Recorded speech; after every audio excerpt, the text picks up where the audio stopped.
السلام عليكم، صلّوا على الحبيب يا حلوين وحطّوا لنا لايكات كتير على الفيديو ده. النهارده بقى عايزة أقول لِك لو بتعملي الحمام بيتفك منِّك بيبوظ منِّك بعد الفيديو ده تبقى أستاذة فيه. هنا بقى يالّا نقول بسم الله ومعانا معلقة من الزبدة، معانا بصلاية، فصّين من التوم، نُص قرن فلفل أخضر، الكبد والقوانص بتاعة الحمام مقطعينها كويس جدًا زي ما أنتم ما شايفين كده، هندّيهم تشويحتين ونحط عليها فلفل أسود، كمون، بابريكا، كزبرة، زي ما أنتم ما شايفين كده ملح، هندّيهم تشويحتين وبعد كده ننزل عليهم بكوباية واحدة من الرز، عشان الخلطة زي ما أنتم ما شايفين بتزيد معانا. هنا غسلناها ونزلنا عليها كويس جدًا وهنقلّبها كده لحد ما الرُزاية نحس إنها مفلفلة معانا كده زي ما أنتم ما شايفين،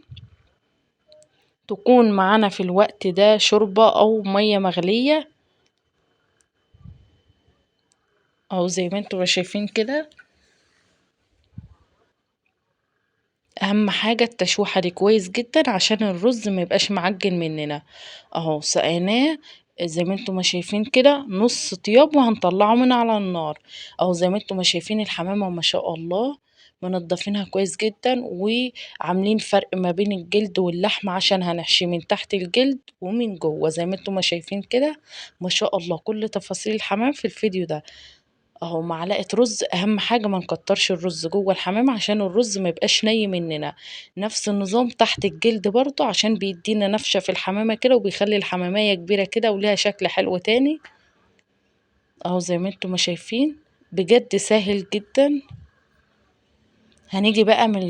من عند الرقبة كده، طبعا أنا شايلة الرقبة خالص عشان لما بنحط الرز فيها ونحشيها كده بيبقى شكلها بجد جميل كده وشكلها في حتة تانية.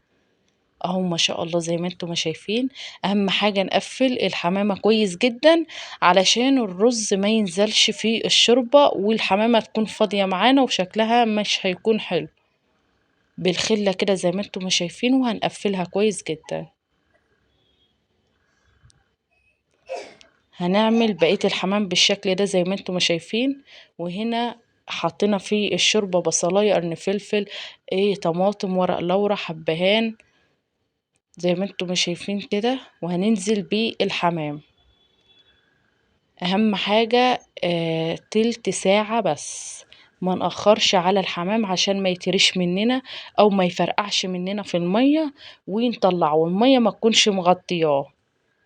أهو معانا هنا معلقة من الزبدة وغاسلين 3 كوبايات من الرز، وهننزل عليهم هنقلّبهم تقليبة حلوة الأول كده، وبعد كده هننزل عليهم ببهارات الرز البسمتي. بهارات الرز البسمتي بتخلّي الرز البلدي اللي هو بتاعنا العادي بجد طعمه جميل كده وحاجة كده أحلى من الرز البسمتي كمان،